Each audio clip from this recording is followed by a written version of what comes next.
En Ukraine, la région du Donbass subit les conséquences de la guerre depuis 8 ans. Malgré les difficultés, la population essaye de survivre.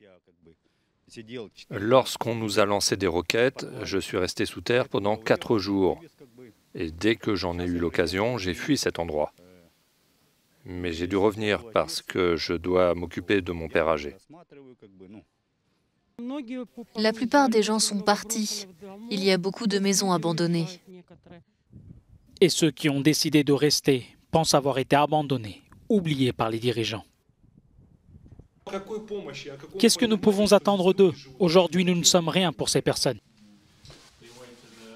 Roman et sa famille vivent toujours dans la ville d'Advivka. C'est une des lignes de front du conflit armé entre les séparatistes soutenus par la Russie et l'armée ukrainienne. Leur immeuble porte toujours les traces de la guerre.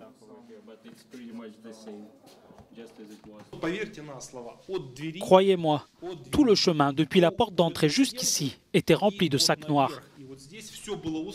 Nous avons vu environ 10 ou 15 sacs plastiques avec des cadavres à l'intérieur.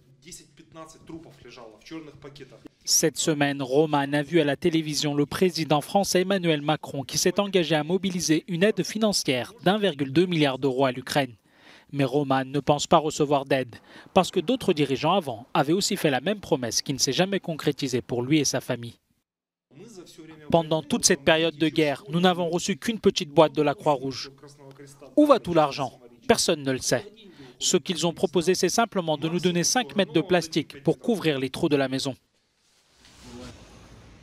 Autrefois une puissance industrielle, la région du Donbass n'est plus que l'ombre d'elle-même.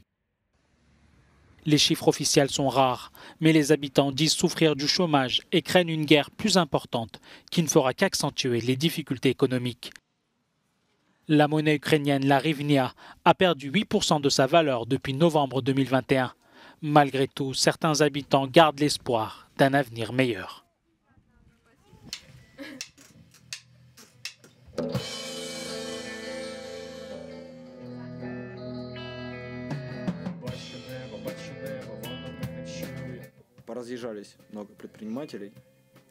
Beaucoup d'hommes d'affaires ont quitté la région. Il reste très peu d'emplois. Et le secteur du divertissement s'est écroulé. Mais je ne pense pas pour autant que nous devons quitter notre ville. Je crois qu'un jour, tout ira mieux.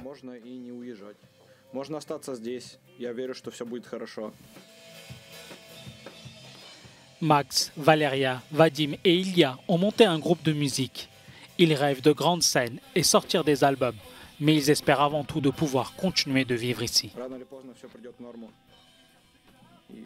Tôt ou tard, tout finira par s'arranger et nous pourrons vivre et nous épanouir ici, non seulement en tant qu'être humain, mais aussi en tant qu'artiste.